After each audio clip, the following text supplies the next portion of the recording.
The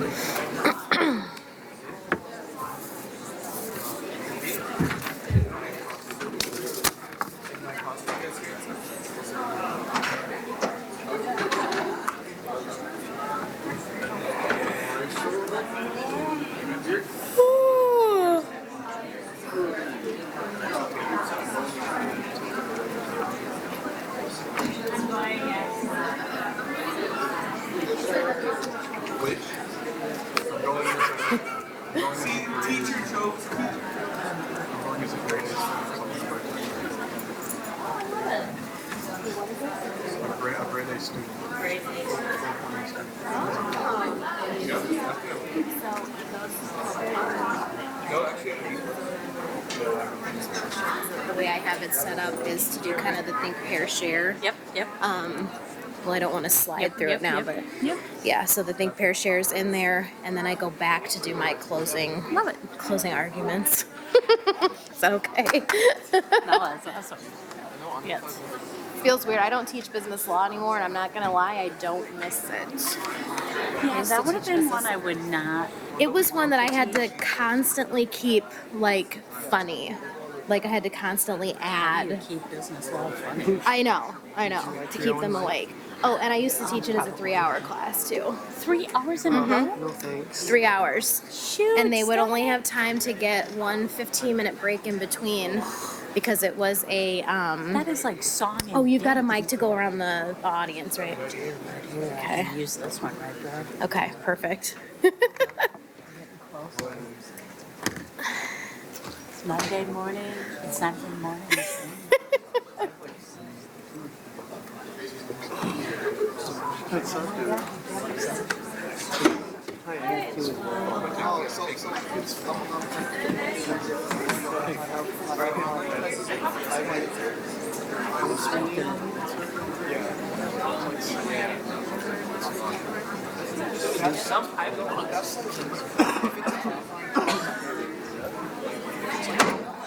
If it's one of those self-paced, I would think other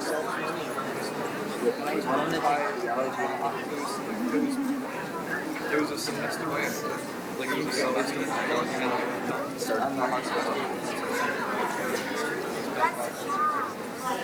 I have to figure out a new genetic because I did not figure out how to. I didn't know that I could. Yeah, so you're thinking of one of the reasons. I could try to do it as I couldn't do it as an independent study.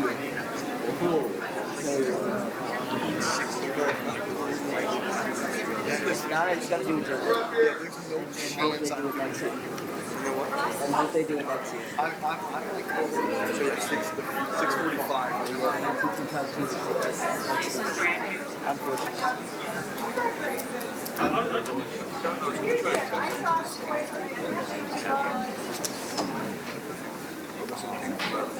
Seeing people coming in.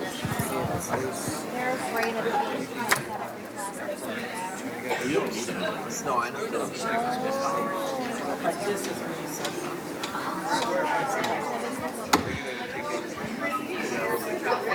All right, good afternoon, everybody. We'll get started. It's 12 o'clock. So, of course, today in the Common Hour, we're going to learn a little bit more about a problem-solving model. With us today is Dr. Stephanie Trendowski. She is a business faculty member. While this may be her first year at Marian, she has been teaching business and higher education for over 6 years. She's passionate, she has a positive energy, and I just find her to be very enjoyable, and I think, we're truly blessed to have Dr. Trendowski here today and at Marian. So take it away, Stephanie. It's Monday, right? I understand. It's Monday. How's everybody doing? All right. Fall break wasn't long enough, right? It's too short. Exactly. It's too short. And now it's cold out. It was like 38 degrees this morning. Okay. Anyways, so good morning, everyone. Thank you for having me here as part of your session today. I'm very excited to talk to you. I see some of my students in the audience. So if you're one of my students, raise your hand.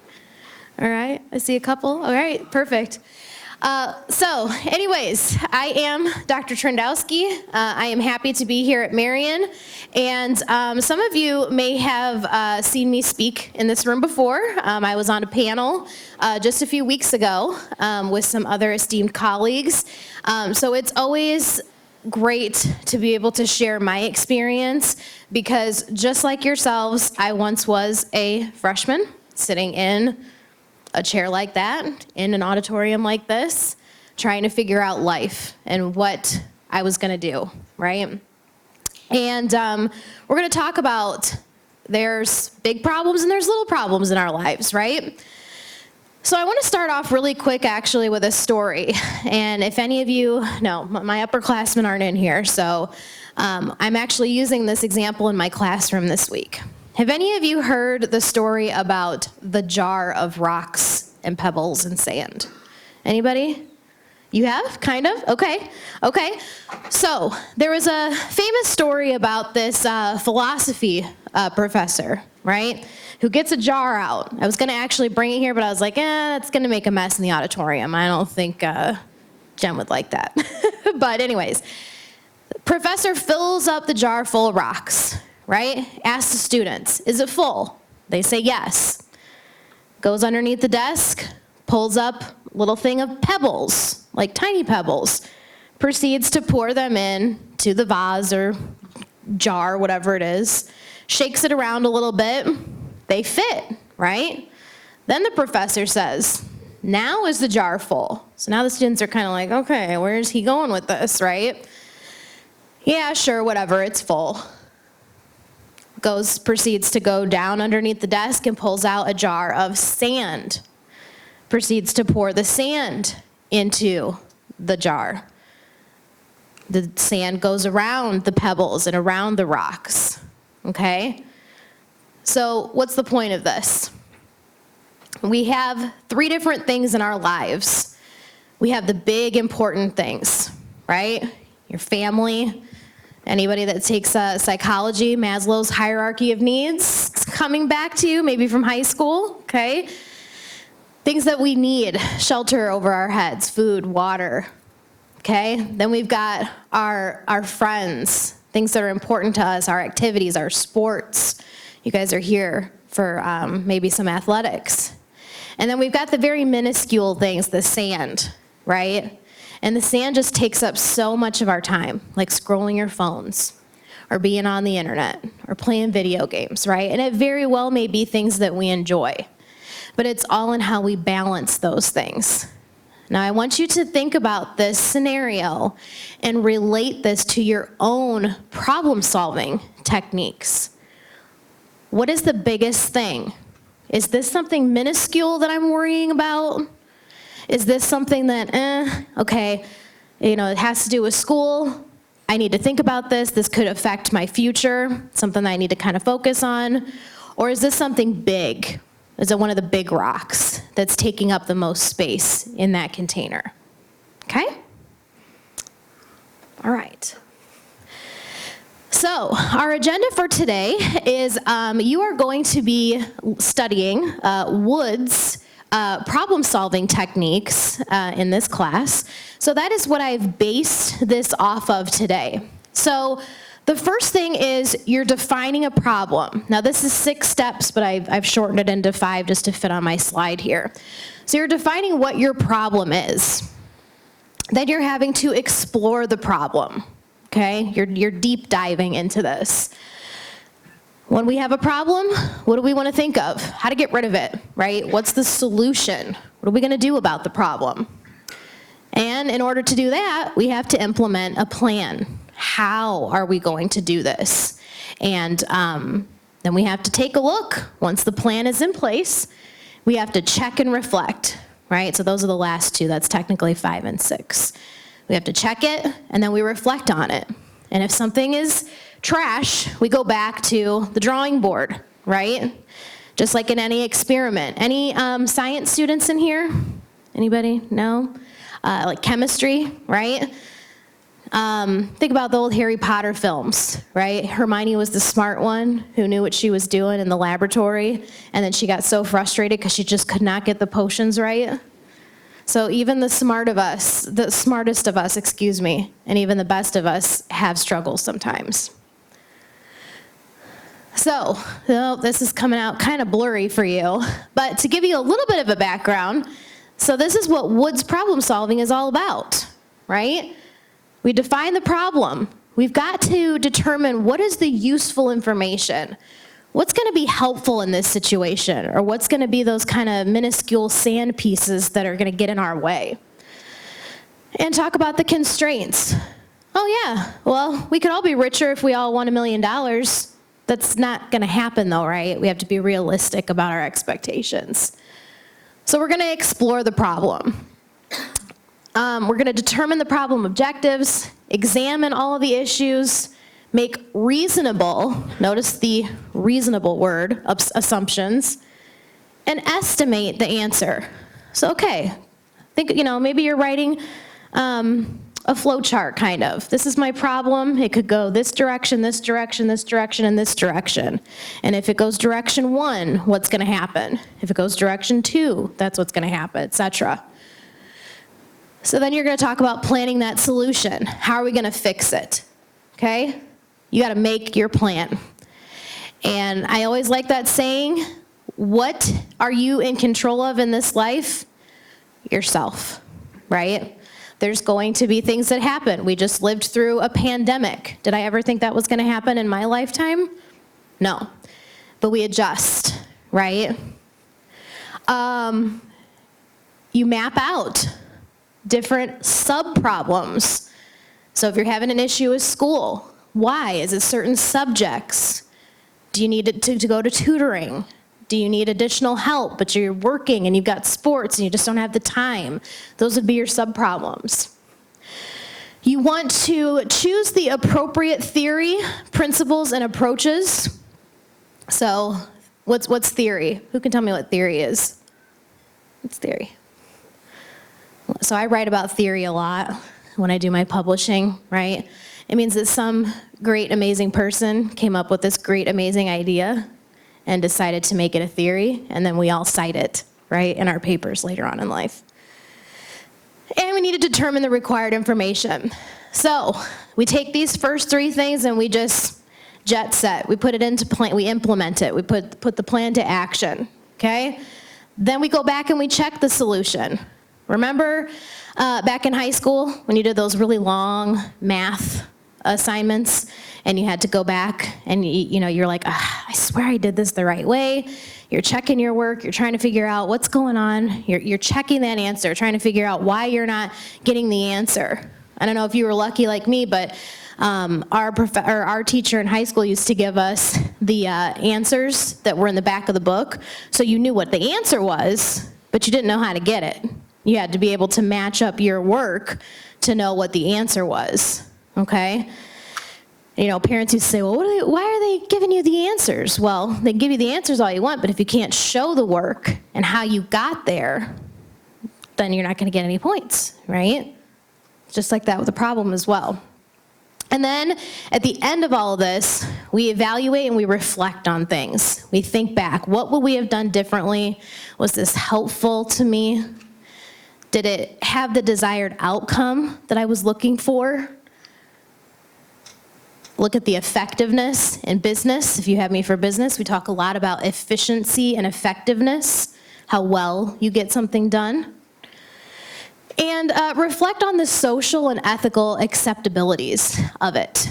Did you do it the right way? If you had a problem where you didn't really understand the homework and you had the opportunity to cheat, that's the easy way out. But is that ethical? Especially here at a Catholic Ignatian institution, right? You don't want to do that, okay? So then this becomes full circle. And what we want to do is try to use this type of problem-solving technique in everything we do. Something as minuscule as, oh my gosh, I'm out of gas and I'm going to be late for school. How are you going to handle that? How are you going to get to campus, right? Or one time I was on an airplane and they switched my connecting flight and I didn't find out obviously until I was on the ground because there's no cell service unless you pay extra for it, on Southwest.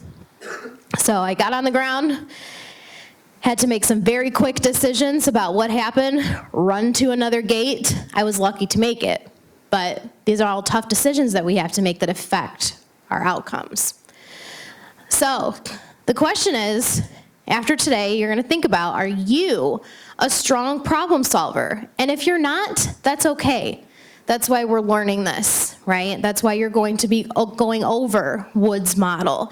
That's why you're going to be discussing it and relating it to your own college experience and your own personal life experience.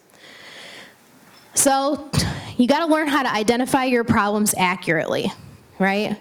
Remember that jar of sand and pebbles and rocks. What are the big things? What are the little things? What can you change? What can you not change? What's out of your control? Analyze and evaluate thoroughly, so not just jumping to conclusions, right? We have a tendency to do that, to get things done quickly. Apply prior knowledge and experience. You guys are all sitting here at Marian University. You've got a pretty good background on you so far, okay? Educational and life. Use those examples and experiences to fuel the fire, so to speak. And then solve your problems based on those plans. Who in this room, I want you to raise your hand, has ever had a Coca-Cola product? Okay. All right, so I'm seeing a lot, right? Probably like 99.9%. Let's ask, has anybody not? Has anybody in here ever not had a Coca-Cola product? Yeah, I'm not seeing any, okay? All right, so this is a brand that we can relate to, right? So as a business professor, I got to throw a little bit of management and marketing in here to apply what we're learning about today.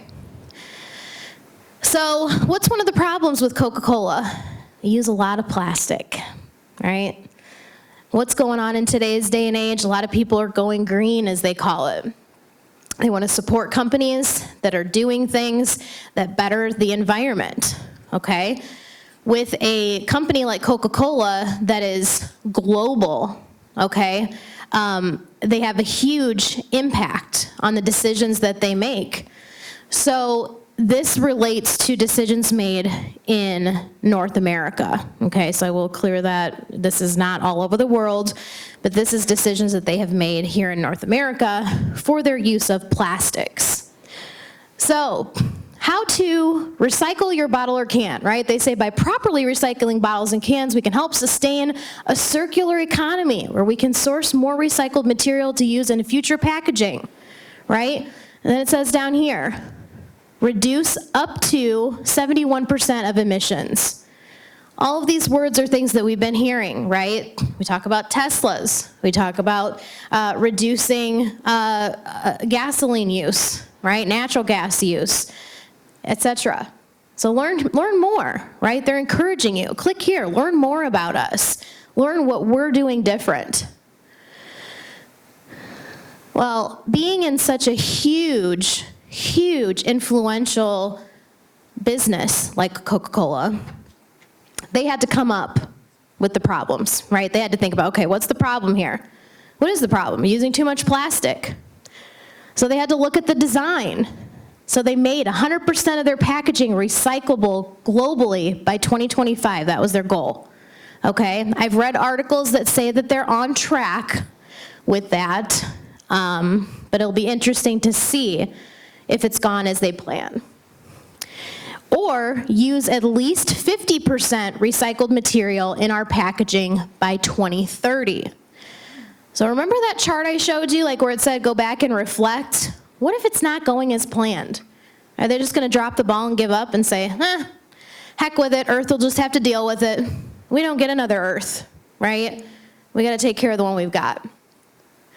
So they've got a backup plan. Talks about their collection, how to recycle, how Coke has put millions of dollars into encouraging people to recycle the products that you are buying from them.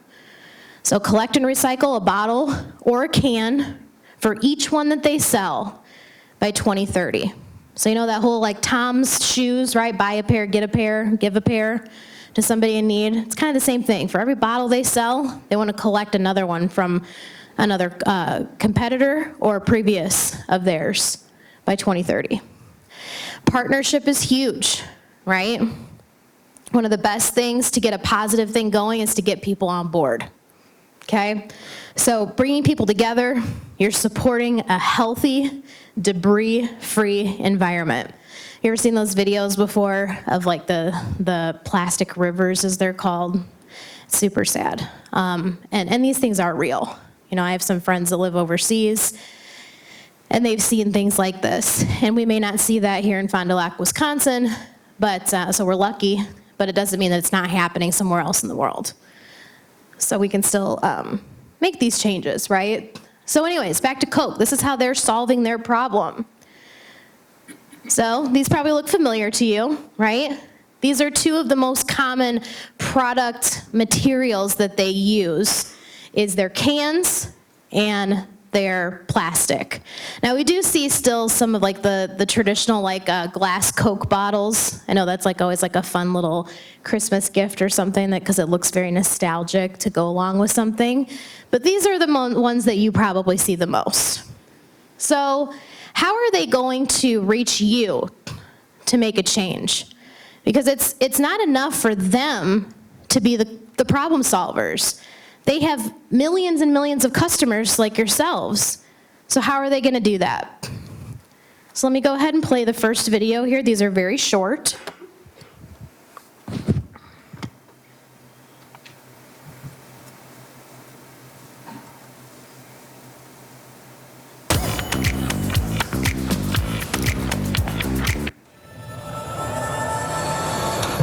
Oh, it's not playing. It's not sharing up here. That's weird. Do I have to change?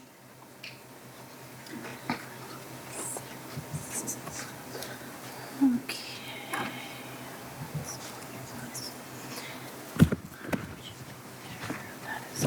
Laptop.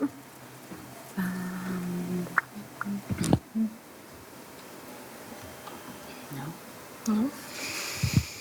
Okay, well, if this doesn't work, anyways, what they came up with was a marketing tactic for this Coke can right here.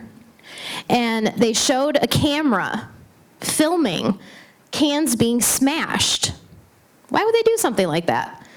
Well, the next thing you know, the product is coming out with the Coca-Cola logo here smashed onto a can, okay? And you're seeing it in places like Times Square. You know, like, has anybody been to Times Square before with all the screens, and that's like a big advertising hub, right? It's influential. And two simple words: recycle me. Okay? So that's doing what? How is that helping solve the problem? They're using a marketing technique here. Oh, here we go.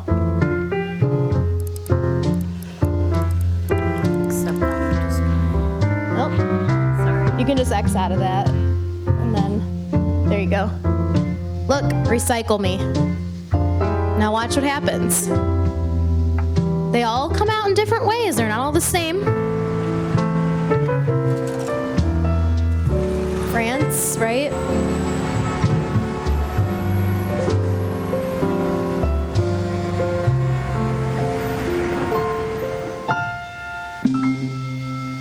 So even if you saw the logo like that, you would still know, like, you know, this is the marketing part of me coming out. That's still your brand recognition. Okay, can we play the other one? The next, can we click on the plastic if it's working?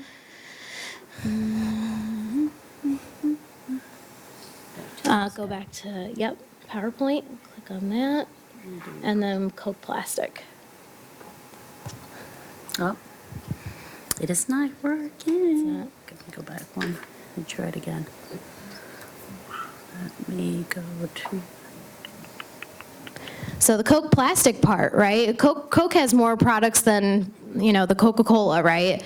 Who in here has drank a 7-Up, or is it Sprite? Sprite, I think, right, is owned by them. Do you remember when the bottles used to be green? Now they're not. Now it still has the wrapping, but the bottle has become clear. Why is that?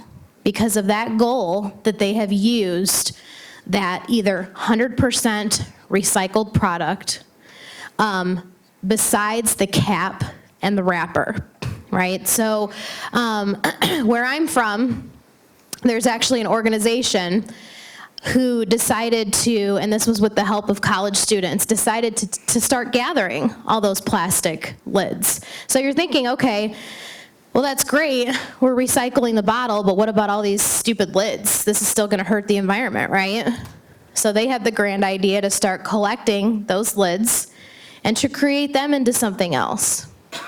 You know what they made them into?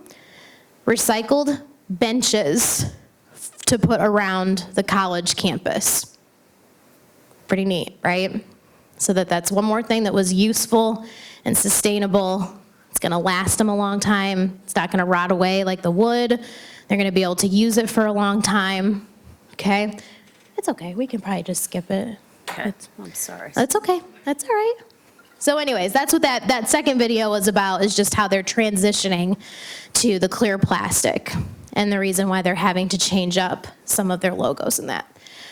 All right, so what does this all have to do with, okay, business professor Stephanie here. This has to do with their future, right? Just like how we're looking at our future, how our problem-solving techniques are going to affect where it gets us in life, right? So just looking at some statistics, these are both from ESG Dive. The primary product that's used, as you can see in the first chart here, is plastic. And look at the changes over the years here. This is just over a 3-year period, 2021, 2022, and 2023, okay? And we're actually seeing that plastic usage is going up. So, remember that first diagram at the very beginning, right? Going back to the drawing board, saying, okay, we might not hit our goal by 2025. What do we need to go back and change? What do we need to analyze? What do we need to hypothesize? Where are we going with this to meet our goal? Okay? So look at that. Look at refillable glass bottles. I know when I travel overseas, I see a lot more glass bottles with Coca-Cola. And then the PET plastic bottles. That's going to be the problem maker.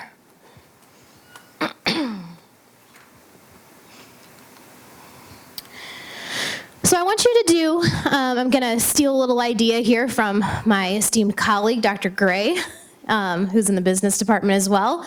And we're going to do a little think, pair, share activity. So just pair up with the person next to you. And what is a problem for you as a new college student, as a transfer student, as a freshman? What is something that you want to solve? And then we're going to pass around the mic to the room. So have an idea, because you never know if you're going to get called on. And we'll do that next.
Okay, about 1 more minute to discover something that you're going through, a problem.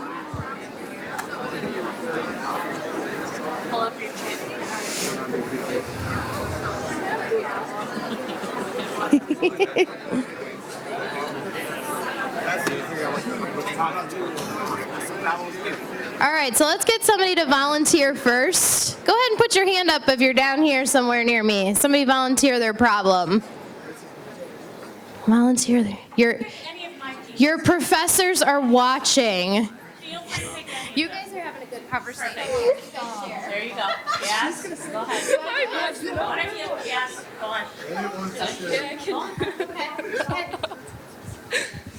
on. My problem was trying to like manage my time. I guess. Shoot, how did I word it? Time management, and I guess I don't know. Okay. I think I was. So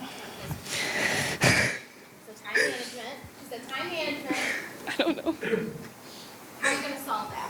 To that point? Yeah, I'm gonna work on, I guess, managing my time. Just like being like an athlete. It was just like being an athlete, like a student, and like having life too, and then trying to solve that by time management. So, no, that's actually, that's perfect. So in one of my classes, one of the activities we just did, and I've done this before with incoming freshmen at another college, one of the first things we have them do is sit and do a deep dive. What does your day look like? Like literally from the minute you wake up, okay? And I had a student that down to like the 5 minutes, he had such a great example. Like he gets up, he starts making the coffee, he uses the restroom, he goes back and drinks the coffee, then he has breakfast, then he takes a shower. Like it was such a detailed schedule. And it sounds silly, but especially when you're trying to do time management like that, something as simple as kind of creating that schedule and getting into a routine, because you know when your practices are, right? And you know when your classes are. Those are things that we can't change. But what we can change are the things around it. Okay, no, that was a great example. All right.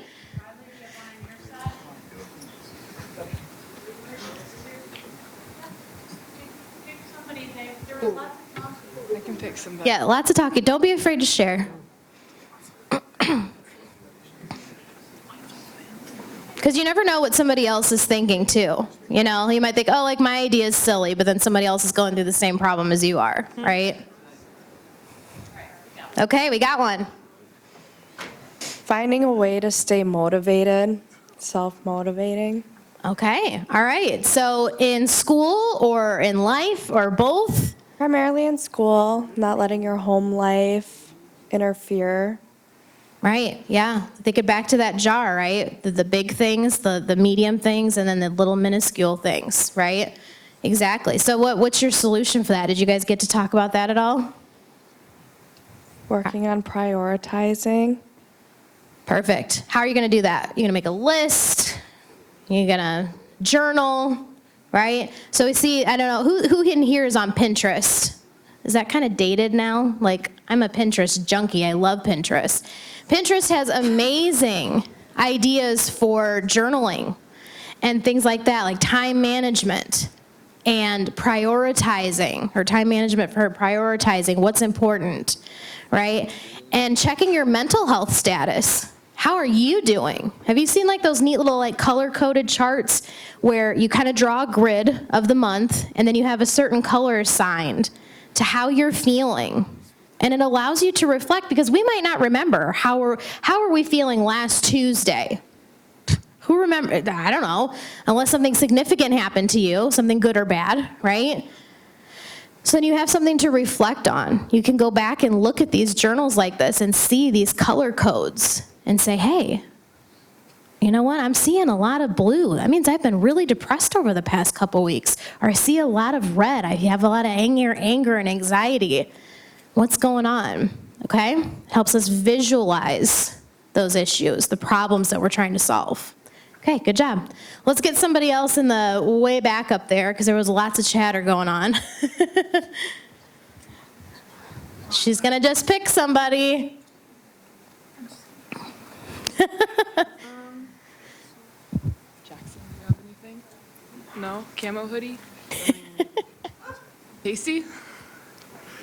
Casey wants it? No? Is it just a fear of the talking thing? Is that what it is? Here you go. Is it- all right. So we picked like balancing schoolwork with club/sports. Perfect. And then our how to solve it, we pretty much, just like they said, create a schedule and a plan out so we know like what time we have to work on schoolwork, what time we can meet with our professors, and that type of stuff. Okay, so using that philosophy example that I talked about, you're talking about, you had perfect examples. What would be the rocks in that situation? What are your big important things? No, it's okay, go ahead. You can also share back and forth. What are the big important things in that? Our schoolwork. Your schoolwork, right? Because if you're in a sport at Marian, you've got to get certain grades to stay on the team, right? That's something you can't change. What you can change is how you're studying, how you're performing, right? What your self-motivation is. But you got to figure out, back to those steps, how to get there, okay? So that's one of your rocks. What's one of your pebbles? What's one of your in-between things?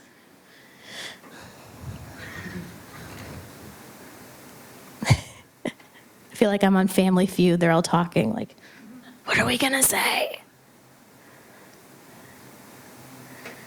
What's a pebble?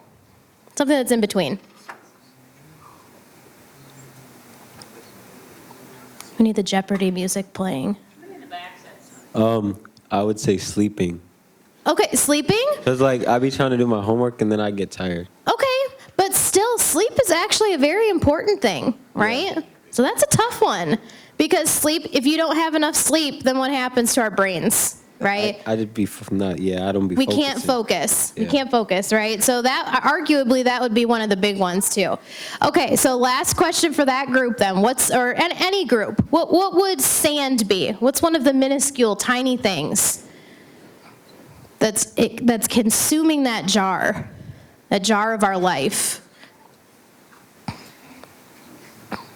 Do you guys want to answer it, or you want to pass? Like fun activities, Okay. spending time with friends. So that's still important though, right? Because we need like a social life. We need relationships to succeed, right? But maybe like the mindless scrolling or something on social, worrying too much about how somebody else is doing. So a friend of mine who's actually a psychologist said that one of the things that she tells a lot of her patients is stop spending so much time on social media, because what do we tend to do? We compare ourselves. We compare our accomplishments, our achievements, what somebody's wearing, who got engaged, who's having babies when you hit my age, right?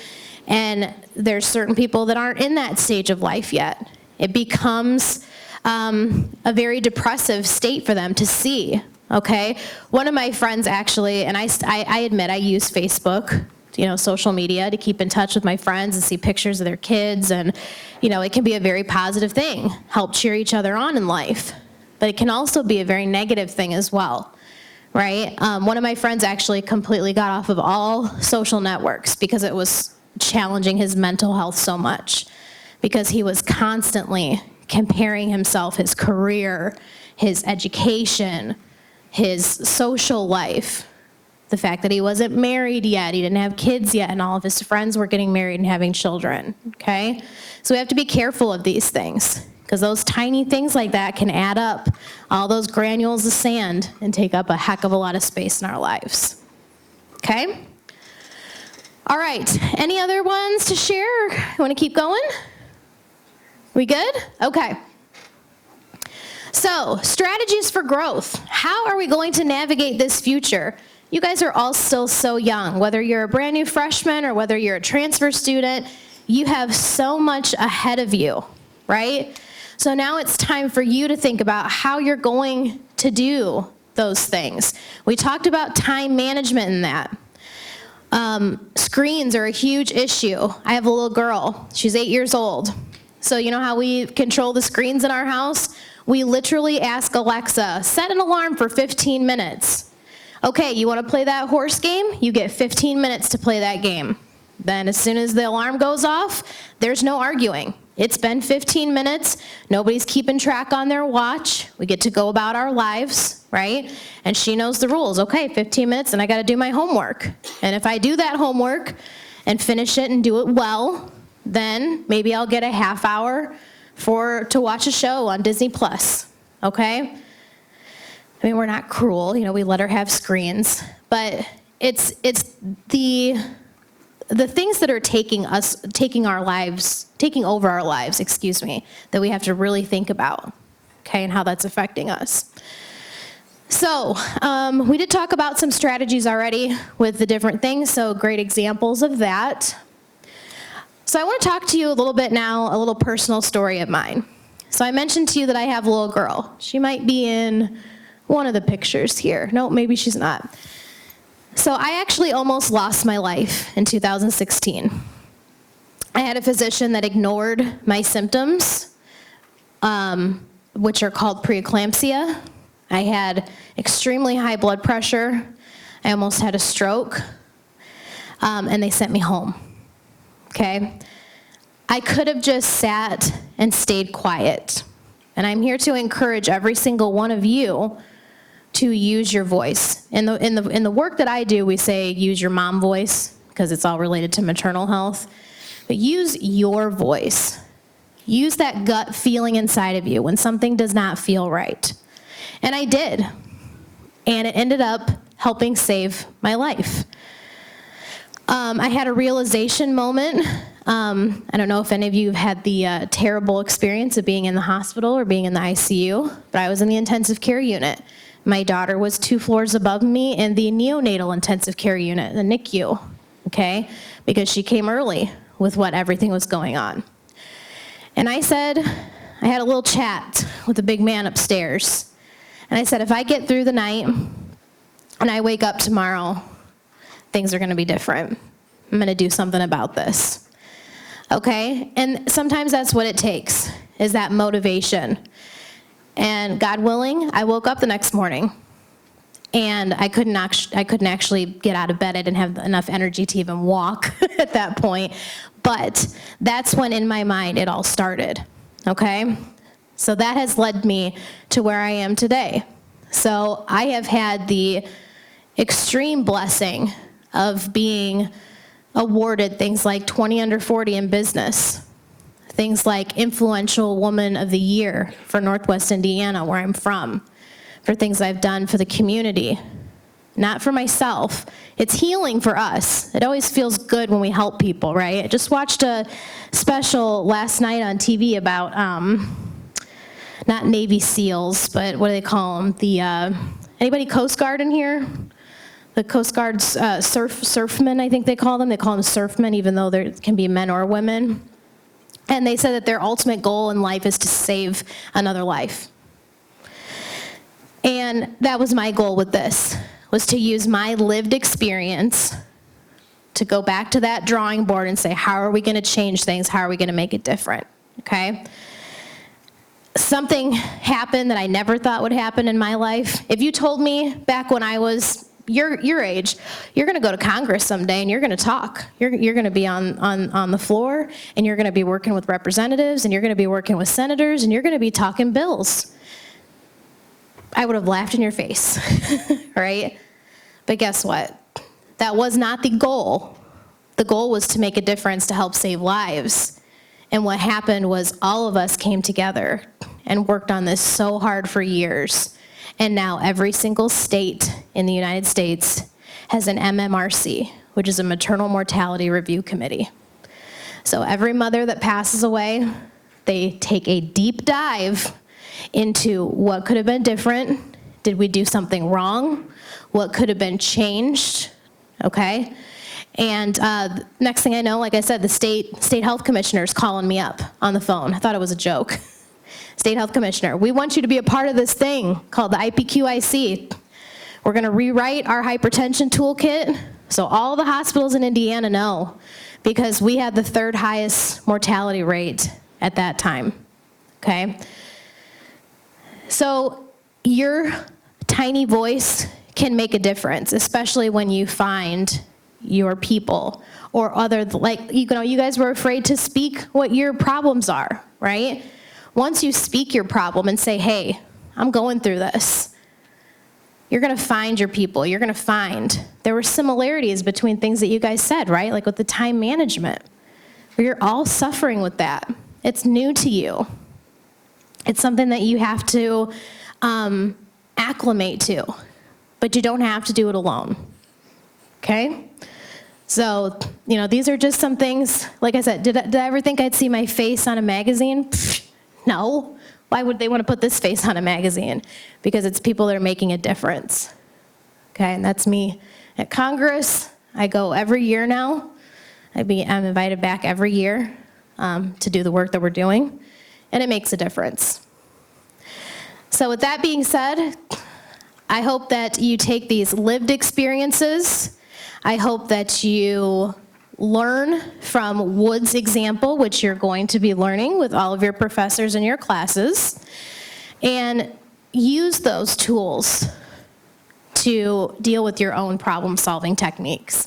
For anybody that wants to get a hold of me, my email address is on here. I'm right here at Marian. I am over in Regina, 225. If you ever want to stop by and talk, I'm there. And I wish you all the best. You've got this. Stay strong. And yeah.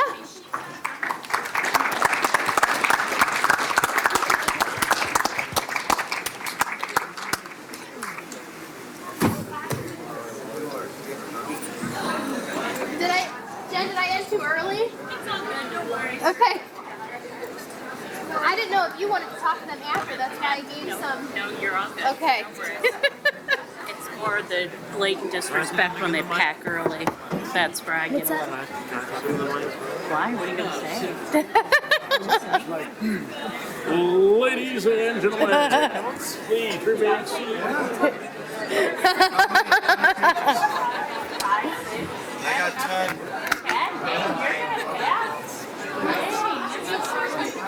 Size 50. Oh, size 55? Yeah, I'm asking. I can't wait to see your notes. Oh. Yep, what time are you thinking about? Yeah, I heard they say. I have somebody already at 11. Come a little early.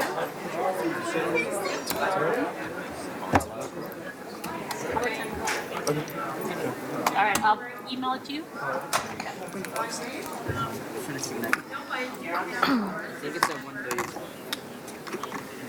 Am I supposed to put this somewhere? Yeah, I'll put it there. Is that, do you know where to put it? Because I don't.